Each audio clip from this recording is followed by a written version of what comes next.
to the Peaceful Entrepreneur Podcast, where together we're learning how to have peace in the process of everyday business ownership by improving one step at a time how we think and what we do. I'm your host, Amy Stout.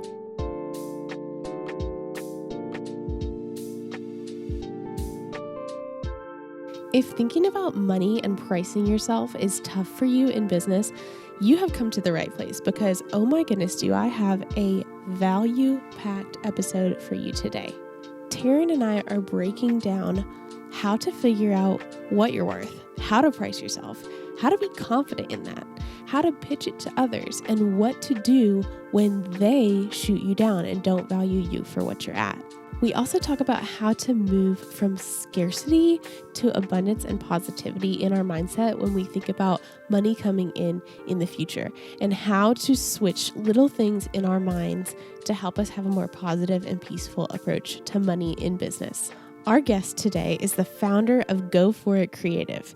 Taryn is a creative business coach and industry educator, empowering women to show up boldly and go after what they want most to create the wildly passionate and profitable version of their business that they can't stop dreaming about. She believes that just because you can build a business by yourself doesn't mean you have to. Taryn has served hundreds of small business owners over the last 8 years through one-on-one coaching, speaking at events, hosting workshops, and building community.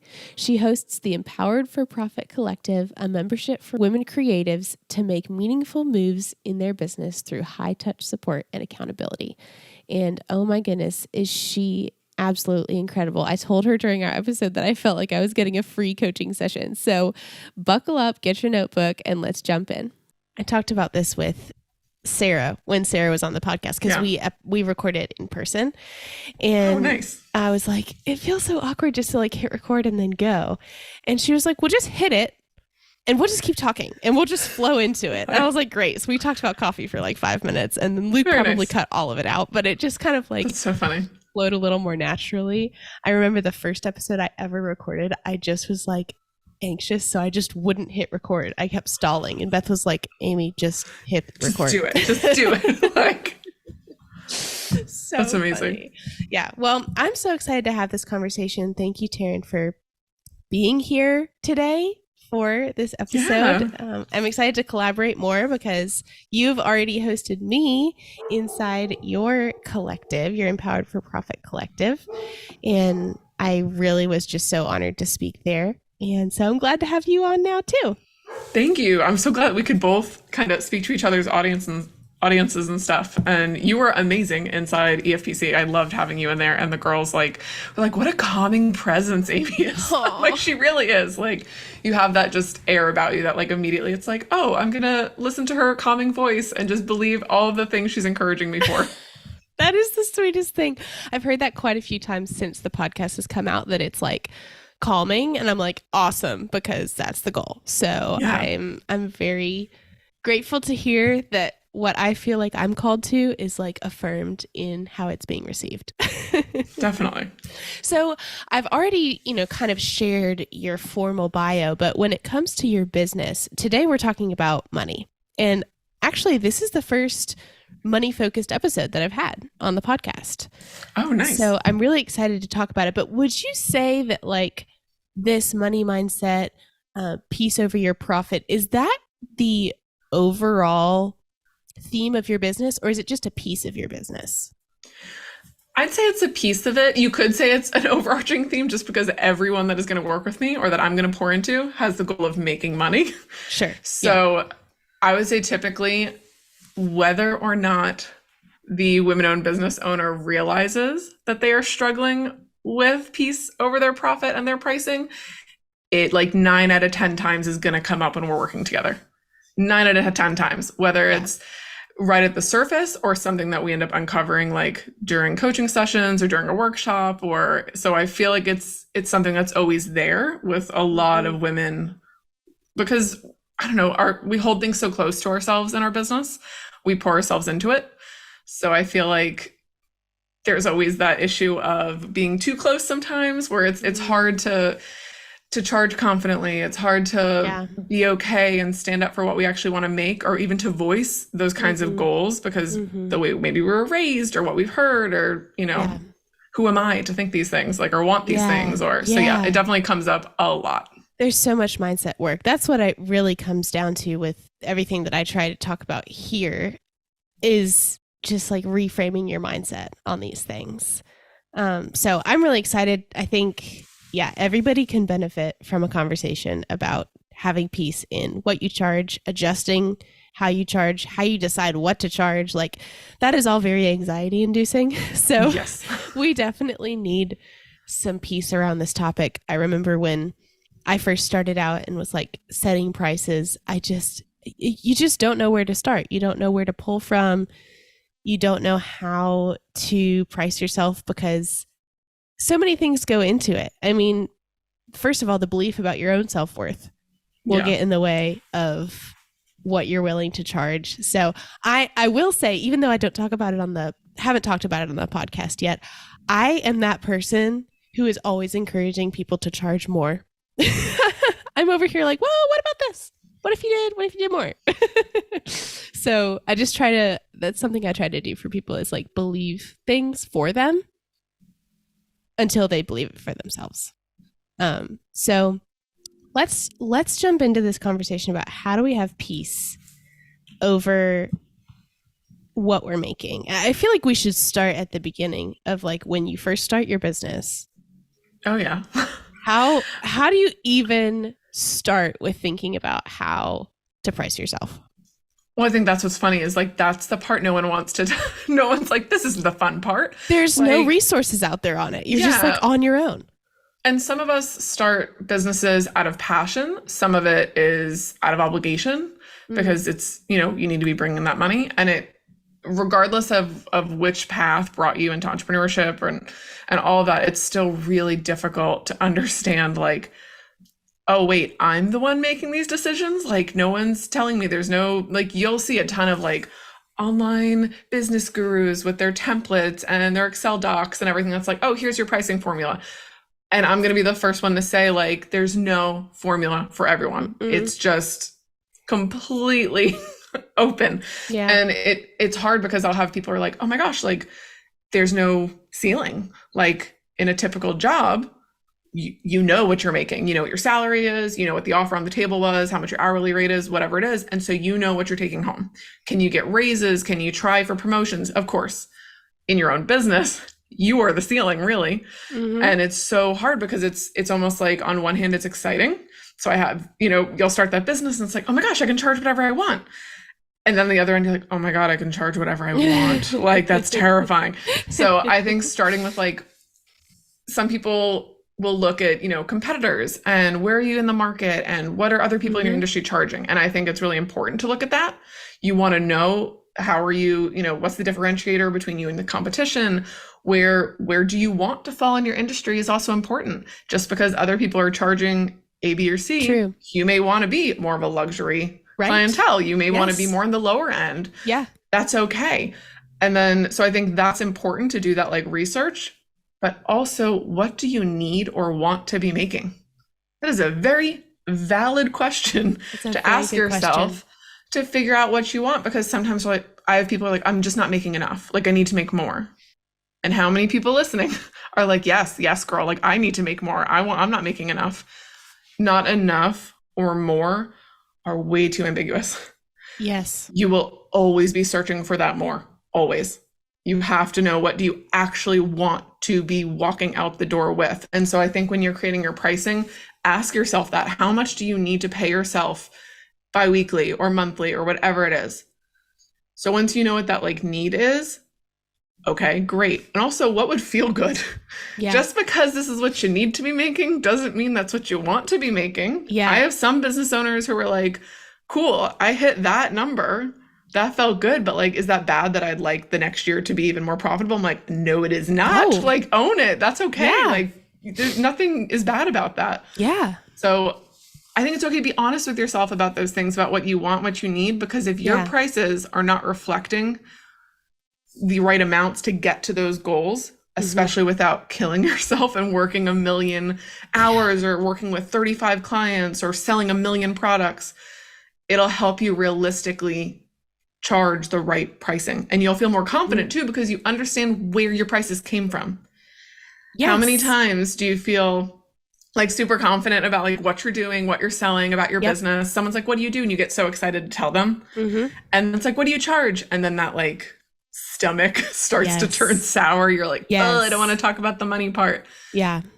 That happens so much. And it's like, and we can unpack. I mean, there's so many things that fuel that discomfort.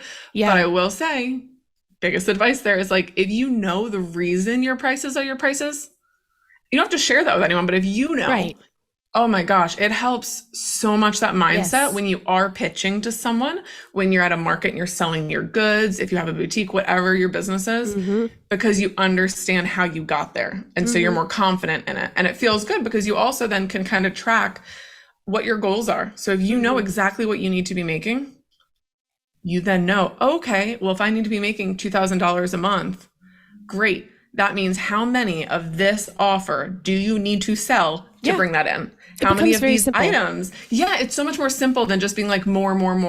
Or I'm never making enough. It feels like I'm never selling enough. Yes. Well, how do you know if you don't know what your goal is? Yeah. That's so good. I want to dive specifically into like believing in our value, because you talked about what are other people doing and what do I need to be making? But like, we also need that confidence in like, well, this is what I do and this is what I believe it's valued at. And this is what, and I determine that, you know, like I know the ins and outs of it, and I determine the value of what I do, no matter what you think. But like getting to that point is a challenge in itself. So the question that I have for you there is, what are some affirmations or advice that you would have to someone to get from the point of not believing in themselves to having full confidence in the value of what they're offering, and then being able to communicate that to the world? Oh, that's not loaded at all, Amy. Not at all. Not at all. I feel like there's so many different, I'm like my brain, like there's so many things I want to say. I'm going to start with like the tough love part of it, because that's how I am as a coach. Like, and trust me, I have the like warm, bundle you up, speak all the encouragement. But the tough love part of that is there are people out there right now, less talented than you, can offer less value than you, and are making more money than you because they believe in themselves. Wow. And it's like every time I say something, I get like goosebumps, because I can't tell you how many times I held myself back and I let narratives of lower self-worth or insecurity or money mindset and stuff keep my small business small. And it impacted me in so many ways. And as a coach, like seeing and hearing the narratives that so many women tell themselves in their business when it comes to the money part and charging, and it's just like, look at all these people you see and that you think are doing so much better and everything else. And oh, they're so much more confident. And a lot of people are out there faking it to make it. Yeah. And like, you have so much value and passion. That's why you started your business. No one made you do this. Like, you most likely had a passion, had something you were already good at, felt like, you know what, I can do this. And then somewhere along the way, you start to lose that hope when it comes to your pricing or what you're charging. And don't let whatever fueled you to start selling get in the way and hold you back. So, and I know that's like a little bit, again, like a tough love answer, but it's true that there are people out there that, you know, your work is better. And you're like, well, wait, how are they doing this? Because they're not letting it keep them small. They're not letting it get in the way. And I think part of that, like two-part answer, but the part of that comes up a lot is you will come up with reasons and you will convince yourself that this reason means you can't charge X, Y, or Z, or that you are so insecure when you do have to talk about your pricing or what your financial goals are or whatever. Things like, oh, I haven't been doing this that long. I'm not formally trained in this. I didn't go to school for this. I haven't been doing this like as long as this person who charges that. I'm going to tell you right now, your clients do not need a resume. They're not like, let me see. Oh, it looks like you graduated from this university. Or, oh, okay. Do they want to see some reviews? Yeah, of course. Do they want to see, just some examples of the kind of work you've done? And Exactly. they care about what is your product's results worth to them? What is the value of working or buying from you? That's what you need to think about. No one's like, I have a client recently and she was like, well, these are my prices, and we're talking, and I was like, and I'm noticing they're way lower than she should charge, but I'm like, I'm not going to say that. I'm just going to like get her to say that. And so we asked a bunch of questions. I'm like, okay. And I'm like, all right, well, when you look at some of your competitors, did you compare to what they're charging? And she's like, yeah, but I mean, they've been doing this so much longer. And like, I think some people are certified or they've gone to school, or I'm like, okay. I was like, well, how many of your last four, like the 4 clients that you told me you worked with, how many of them asked you how long you've been doing this? And she's like, I mean, nobody. I was like, okay. How many of them asked to see your degree or your certification or your credentials for this? Because this isn't someone who's like a psychologist, it's not something you need those things for. So she's like, well, I mean, none of them, but I'm like, okay, none of your future clients are going to either. They want to see what kind of change are you giving them? What kind of transformation? How are you going to make them feel? How do they feel connected to you? Do they trust you? Do they like you? Like, don't let comparing. I have someone who's has a law degree and she's an artist. Like, and I'm like, you have a law degree, like you passed the bar. And she was like, well, some people went to art school. And I'm like, oh my gosh, but look at your work. Look at how incredible. Look at what your paintings make people feel. Like, these are amazing. And so sometimes I think we just create that narrative, or we project, and it's like, think about what your customer or client actually cares about. And it's not the things that sometimes you're letting not charge the thing, like for how much you actually need to or want to. Yeah. We're focusing on the wrong thing. Yeah. That's huge. Okay. I have a follow-up question to this. And this is a personal experience that I had a client for the first year of my business. And about a year in, I decided, okay, I'm not doing hourly anymore. I'm going to switch to package pricing. And I ran the idea by the client. They seemed totally fine with it. But when I sent the new pricing proposal, they were like, oh, we don't value, they didn't say this straight to my face, but they said it not straight to my face. We don't value your work at these numbers.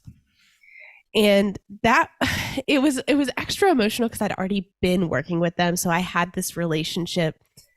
And so it hurt more to hear that they didn't value me at those prices. But even for somebody who is pitching to a client that they've just met for the first time, and that person says, oh, you're not worth that. What would your recommendation be for how to respond?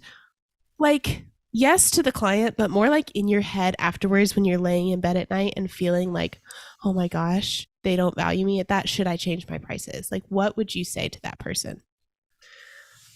I think first 2 just concrete things is, 1, like, not everyone's going to be your customer.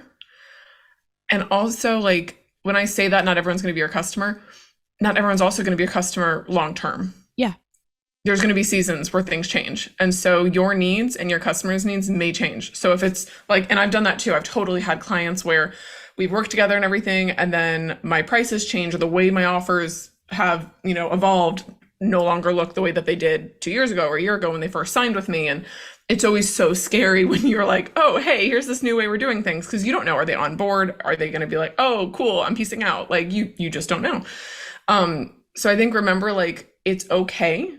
It's about, catch and release sometimes. And the other part of that is like, it's just business. Yeah. And I hear that advice, and if my husband right now was listening, he'd be like, Taryn, because he knows I struggle with this. Oh yeah. Do not take things personally. But it's so hard because, like I said earlier, like, our businesses are like our babies. We're so invested. And so when someone decides not to work with us, we almost take it as, oh, it's me. I'm not valuable, not my work, not my business. If we were clocking in and out of a business, way different. If a client says no and you work at a call center, you're like, okay, bye. Like, going on lunch, getting tacos. Like, but if someone says no to you and your business and your photography or your graphic design or your silk scarves, like, your stomach feels like, oh my gosh, like, it's me. Like, I'm not good enough. They don't see value in myself. It's me, it's me, it's me. And that's such a lie. Sometimes we're not going to be everyone's cup of tea. or just not the beverage they want at the moment. And that's okay too. You know, like maybe they love tea. They're all about tea, but they're like, I will find you in 6 months and that's when I want the tea. Exactly. Like, it's okay. It happens. And I think just remind yourself when you start to get that stomach ache or you feel like, oh, my day was going great and now I can tell I'm carrying this heaviness simply because that one comment or that person who said no or they didn't re-sign. Remind yourself, like, the next opportunity that comes to you, what if you never would have gotten that opportunity because you're working with that other person? That happened to me. Oh, I feel like everyone has that story because it's so true. And we want it, like, it's all like woo woo. And we feel like, oh, that's just something people say. It'll come back to you. Oh my gosh, it'll come back to you. But like, I have a social media manager client and she had a very not great experience with one of her clients.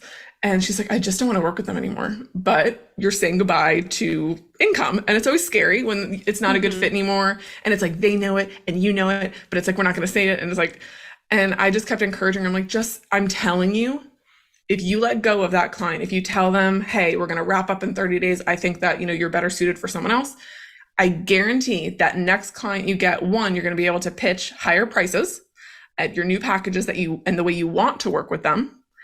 And you're going to be like, oh my gosh, this is someone I'm on fire for. And I'm so grateful that other thing didn't work out or I said goodbye. Literally, it was like within 10 days of saying goodbye. She finally said goodbye. Yeah. And it was like amazing, like bucket list client with way higher pricing. I was like, oh my God. And she's like, you're never going to believe this. I said, I'm going to tell you right now. I do believe this. Like, I do believe this. Yes. And I don't know if it's, just how God works, but like, it's so scary in the moment to say no to things or to receive no's. Yes. But those doors are sometimes closing because you're meant to walk through a different one later. Something else is going to come. And it's hard because we do want to say yes to just business because we're like, oh, it's an opportunity. It's an opportunity.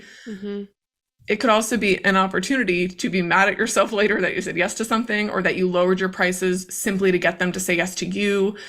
You will always work harder for a client or a customer that valued you from the beginning, that didn't chip away at the boundaries that you have for your business, the pricing that you had, the way you wanted to do business on your terms.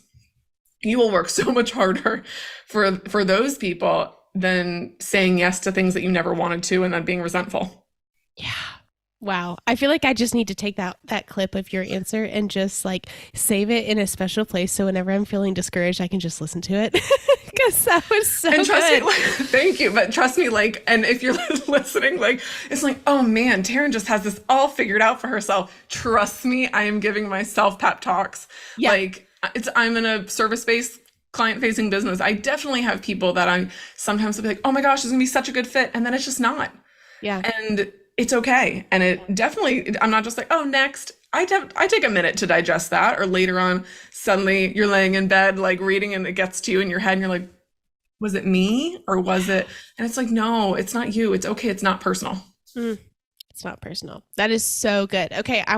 You were talking about how your services, your offers, how you do business may work for a client for a time, and then there's a time that it stops working for them. Let's flip that on its head, though. I want to hear what you think about like how your offers work for you and how you're doing things works for you and how to have peace with like changing things and based on the season of life that you're in and stuff. I know that this is something that you talk about a lot, so I want to hear your thoughts.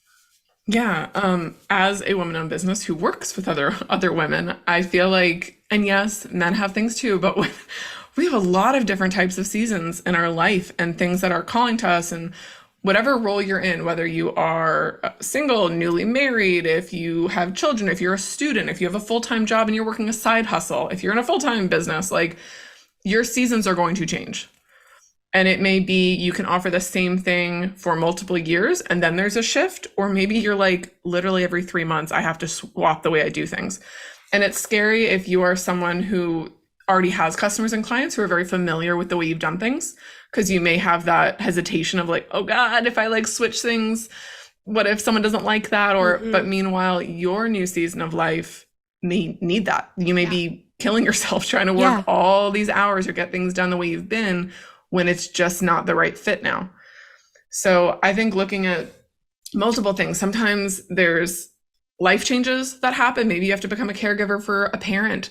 Maybe you have a newborn child or you're adopting, or suddenly you're in school full time. Financial changes. That's a big one. What if you have a spouse who's laid off? What if you were laid off and now your side hustle, you're like, this is literally my only opportunity for a full-time income. And also seasons of growth. Like that is my year. It was like changing things, not because of scheduling or finances, but like I could recognize that I was getting complacent and I was doing things that weren't stretching me and that also weren't serving to the level I knew I could. And so I was like, you have to change things. So like I did a big rebrand. I made all these changes for offers and it was scary. It's always scary when those things happen, but like you have to think when looking at your offers in your business, like how are they serving you now versus before? And you can tell even something as simple as if you have a service-based business and you do a lot of one-on-one.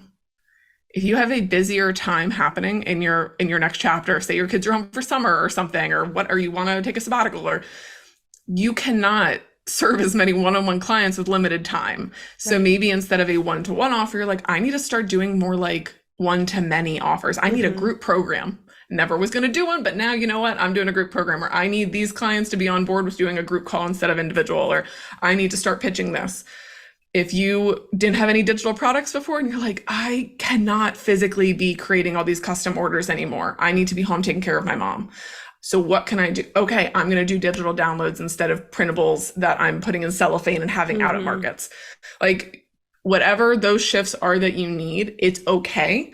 Your job is to like educate and set expectations with your audience. And that's the part that's important. I think we get nervous when we change things like, oh God, we're just telling people this is how it is.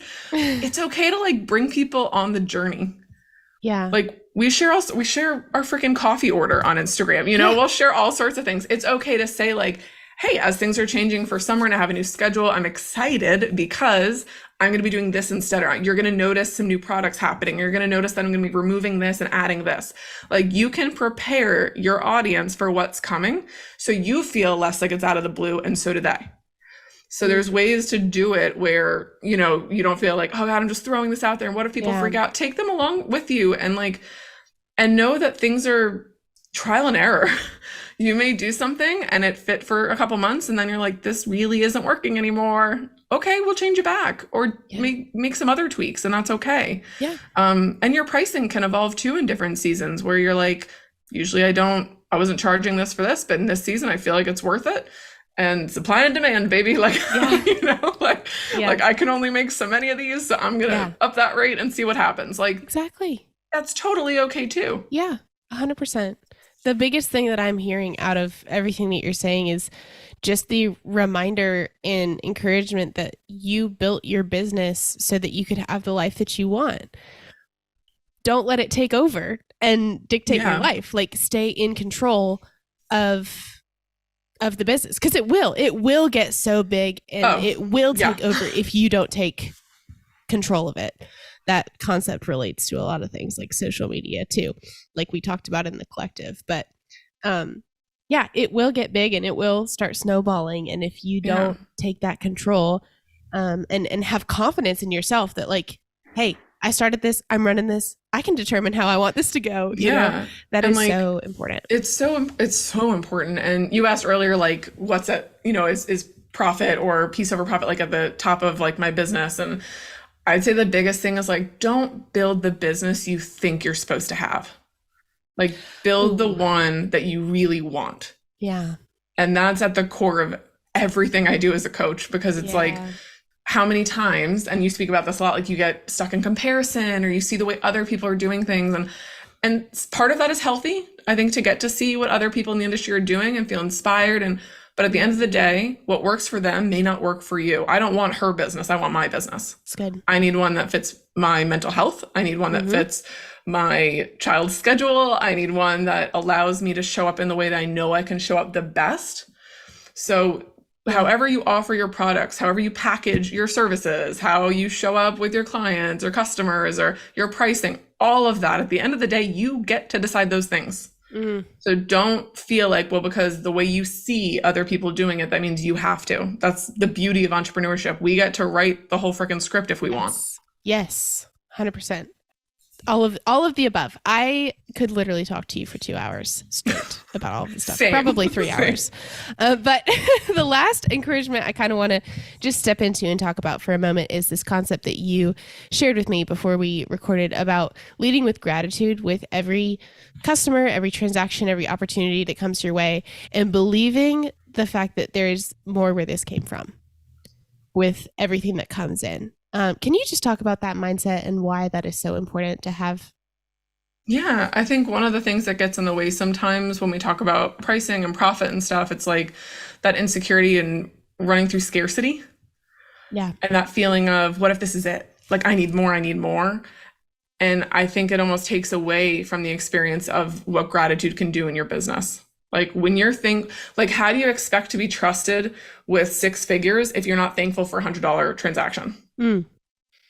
Like, how, and for me, and like the way I believe, I feel like that, like, how is God, like, how am I to trust that God's going to give me 10 clients this year if I'm not showing him that I'm thankful for the first one? Yeah. And I try to remember that. And it's, yes, we want more. Yes, we want our businesses to blow up and be incredible and all these things, and to delegate and outsource and all this stuff. But like, the person who's signing up for your email list, the 5 people who watched your reel, like, all of that. I don't care if it's a $200 transaction, and usually a lot of stuff you sell is $2,000. Every single person who is choosing to spend time and energy and money with your business, that's huge. Look at how many of us there are. They could be purchasing from a million other businesses, and they are choosing to spend time and money with you. And that's huge. And you're getting to, I don't know, use your passion and your talent to serve these people. And so I think for me, like, understanding the 2 sides of that is, one, being just grateful and making sure that they understand that gratitude, and showing them showing up with value and everything else and attention, but also trusting, if this one person said yes to this, who am I to say there's not 5 more after them? Yeah. Like, trust in that. And I know there's slow seasons, especially like heading with summer months and stuff, like there's a lot of that like summer sales slump that happens with a lot of businesses, and it's easy to get like, one client or one custom order, or and you're like, oh, that's great, but like, oh, I need more. Well, take a second. If that person just said yes, why would you think that there's not another person around that's going to say yes? Exactly. Trust that, because we also don't want to project, and the next call we get, we're like, well, they're not going to say yes. Or you assume their budget, or you assume you're like, I'm going to already have an objection ready. Like, I know they're going to say an objection, so I need to have something to count. What if that person has been following you online all month going, I can't wait for that consultation. I cannot wait to learn how I can work with her. And you have no idea. And you're sitting here telling yourself, they're probably not going to sign up, or they're not. Trust yourself, the value you're offering, your prices, everything that you've created. That next person could be so in love with what you're going to do, and they're just waiting for the right time. So good. I feel like I've just gotten a free coaching session from you, honestly. I'm so glad. And you have a resource that goes right along with what we're talking about. Can you tell us about that?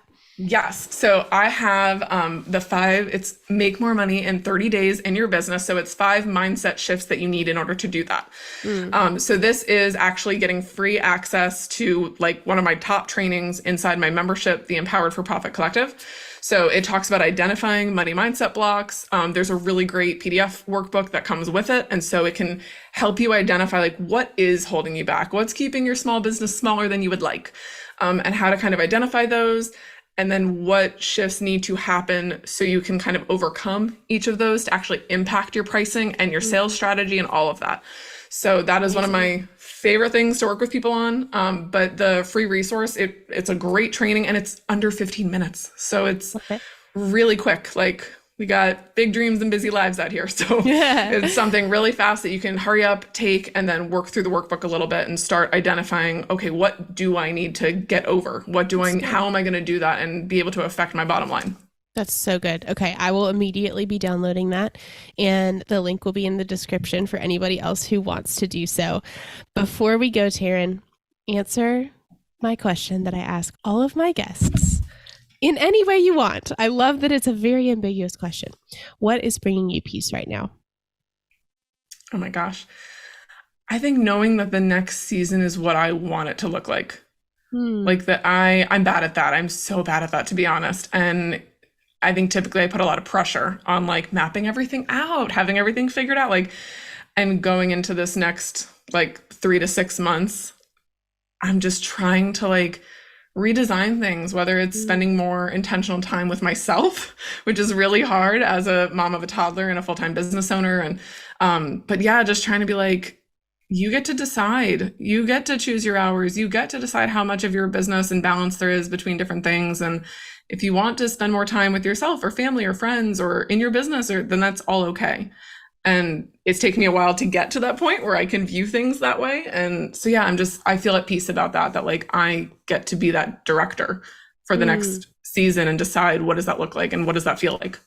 Yes, that is so good. Wow. This has been maybe one of the most value-packed conversations that I've ever had on the podcast. So thank you so much. I'm so glad. Yes. And it's a hard topic. Like it's not like a mushy gushy, like feel good topic. Yeah. But I know there can be some heaviness there. And I just want to encourage anyone who's listening, if you felt that heaviness come up, it's okay. We all grew up with hearing different conversations around money. Our money mindset, a lot of that stems from the way we grew up, the conversations, all that stuff. And it's hard to get out of those things. But when you do identify them, when you start looking intentionally, I promise you will feel so much lighter. And you really get to have fun with it and you get excited about your pricing and your sales and everything. So just I don't want anyone to feel like, oh God, I just feel like sick, like thinking of all the things I've held myself back on or that I know I'm not charging enough. Don't beat yourself over that. If anything, it's, oh my gosh, this is great because now I have this opportunity. Yes. I can change that. Yes, we always talk about how we're just getting a little bit better. Each conversation, each thought that we have, just a little bit better each day. That's all we can expect from ourselves. That. This has been amazing. Thank you so much, everybody. Yes, thank you for listening, and we will see you next week. Bye. Thank you so much for joining us for today's episode. Don't forget to connect with us on YouTube, Instagram, and Facebook, and we would love it if you would leave a review wherever you're listening. We'll see you next week for more tips for how to become a peaceful entrepreneur.